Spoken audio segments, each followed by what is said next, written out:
Dapat nga bang obligahin ang anak na magbigay ng tulong sa kanyang mga magulang? Usap-usapan yan online kasunod ng pahayag ni Danny Barreto tungkol sa utang na loob.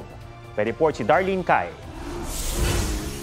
Ng allowance kasi pinaaral kita. Hindi ko pwede magkaroon ng utang na loob sa isang bagay na dapat nilang gawin para sa'yo. Parang pinaaral kita, ginito kita, ganyan-ganyan. So dapat ito yung binibigay mo sa akin. Pumukaw ng diskusyon ang pahayag na yan ng pangalan ni Marjorie Barreto na si Danny sa kanyang podcast. Para sa ilan, hindi obligasyon ang pag-give back sa magulang kung hindi sa gisag ng respeto at pagmamahal.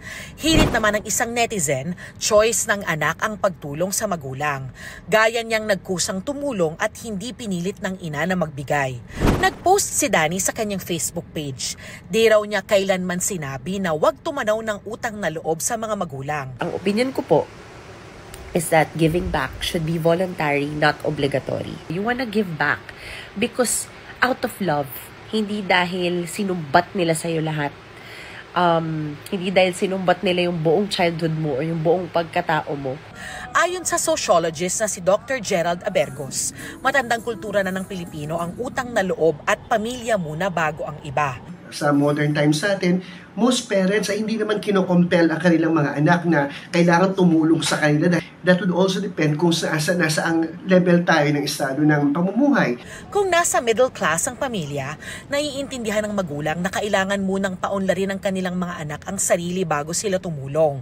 Pero iba ang sitwasyon kung hirap ang anak at magulang. Lahat po naman ng anak ko may mga trabaho. Nalagaan naman po ako. May pamilya rin po silang pinag-aaral, sinusustentuhan. Kaya hindi niyo po sila mauobliga. Minsan binibigyan din nila ako. Pero hindi naman ako nangihingi kasi alam ko naman kasi sila may mga pamilya na rin. Darlene Kai, nagbabalita para sa GMA Integrated News.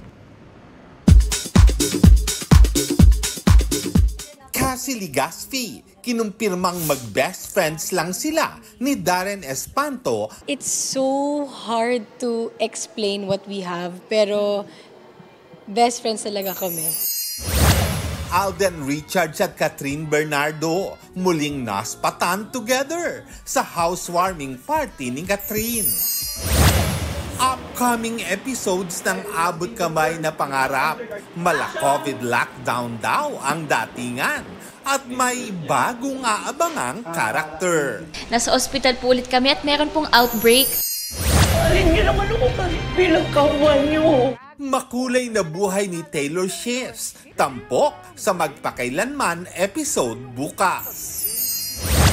V ng BTS, ipinakita ang kanyang mas toned body sa Weverse. Trending agad ang update ni Taeyong sa kanyang military service. Sa IG stories niya, looking good si V wearing his black uniform. Kinumusta rin niya ang army, sabay sabing nagkaroon siya ng quick vacation at determinado siyang mag-workout pa. Lars Santiago nagbabalita para sa GMA Integrated News. Huwag magpahuli sa mga balitang dapat ninyong malaman. Mag-subscribe sa GMA Integrated News sa YouTube. Sa mga kapuso abroad, subaybayan nyo kami sa GMA Pinoy TV at sa www.gmanews.tv.